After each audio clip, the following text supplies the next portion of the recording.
بسم اللہ الرحمن الرحیم نحمدہ ونصلی علی رسولہ الکریم۔ آج کا ہمارا موضوع ہے تربیت اولاد۔ ہم اولاد کی تربیت کریں، صرف بچے پیدا کرنا مقصد نہیں ہے۔ بچے تو جانور بھی پیدا کرتے ہیں، اصل چیز ہے اولاد کی تربیت۔ اولاد کی تربیت ہم اس طریقے سے کریں کہ کل یہ بچے ہم نہ ہو تو یہ بچے ہمارے لیے دعائیں کریں، نماز پڑھیں گے تو اللہ تبارک و تعالیٰ ان کا اجر ہمیں عطا فرمائیں گے۔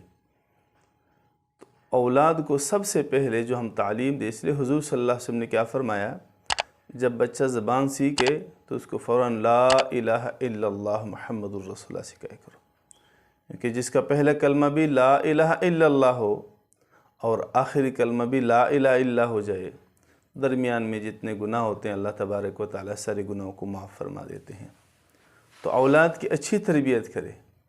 اولاد کی اچھی تربیت کے لیے بیوی کا نیک ہونا، پڑھا لکھا ہونا یہ ضروری ہوتا ہے۔ ہماری بیوی پڑھی لکھی ہو، نیک صالحہ ہو، اس لیے جب ہم اولاد کے رشتے کراتے ہیں تو اس وقت ہم مال و دولت کو نہ دیکھیں، حسب و نسب کو نہ دیکھیں۔ اچھی چیزیں، ساری چیزیں مل جائے بہت اچھی بات ہے، دینداری کو ترجیح دے۔ یہ مسلمانوں کا شعار ہے، دینداری کو ترجیح دے۔ جب اللہ تبارک و تعالیٰ بچے دے تاکہ وہ ماں اپنے بچوں کی صحیح تربیت کر سکے۔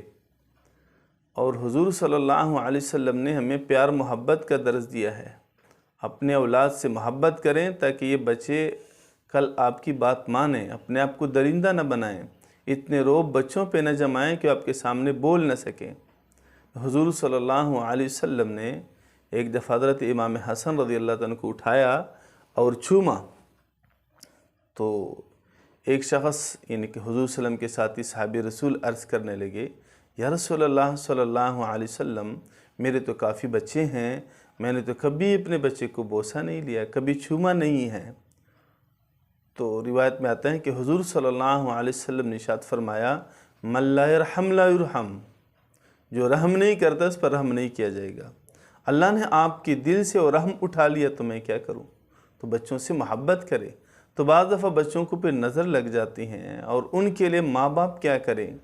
ان کے لیے علماء نے مجربات میں لکھا ہے کہ ایک تو منزل کا اہتمام کر، جو مولانا ذکر رحمۃ اللہ علیہ نے ان کو قرآن سے ایک ایک آیت نکال کے 32-33 آیتیں ہیں، ان کا اہتمام مغرب کی نماز کے بعد منزل پڑھ لی، اور منزل کے ساتھ روزانہ مغرب کے بعد ایک دفعہ منزل، اور روزانہ سورۃ قلم پڑھ کے پانی پہ دم کرے، اپنے گھریلو چیزوں اور چیزوں پہ دم کرے، اور اپنی اولاد کو حرام کا لقمہ نہ کھلائے، حرام کمائی سے اپنے آپ کو بچائیں۔ تو جب انشاءاللہ ہم یہ منزل اور سورۃ قلم پڑھیں گے تو اس سے ہمارے بچے جو ہے نا نظر بد سے بھی محفوظ ہوں گے۔ جادو جیناتی معاملات ہے، اللہ تبارک و تعالی ہماری بچوں کی اچھی تربیت فرمائیں گے۔ اور اس صورت میں 1-2 دن کے لیے نہیں کہ 1-2 دن پڑھ لیا بس چھوڑ دیا، نہیں، مستقل معمول بنا دے، روٹین سے عمل کرے، چاہے ماں کریں چاہے باپ کرے، لیکن ماں کرے تو زیادہ بہتر ہے، باپ ہر وقت گھر میں نہیں ہوتا ہے۔ تو اگر ماں دیندار ہوں گے تو پھر عمل کریں گے۔ اس لیے میں دوبارہ پھر بتا دیتا ہوں کہ مغرب جو بچے نافرمان ہو جاتے ہیں، حضور صلی اللہ علیہ وسلم نے فرمایا جب بچہ یا گھوڑا سرکش ہو جائے تو اس کے کان میں، دائیں کان میں اذان دو۔ جب بچہ بھی اس طرح کریں تو پہلے اذان دو، بائیں کان میں اقامت دو، ٹھیک ہو جائے گا۔ اور ساتھ یہ معمول مغرب کی نماز کے بعد منزل اور سورۃ قلم پڑھ کے پانی پہ دم کرے، گھر کی چیزوں پہ دم کرے، تو انشاءاللہ الرحمن اللہ تبارک و تعالی بچے راہ راست پہ لائیں گے، نظر بد سے بچے محفوظ ہوں گے۔ وآخر دعوانا الحمدللہ رب العالمین۔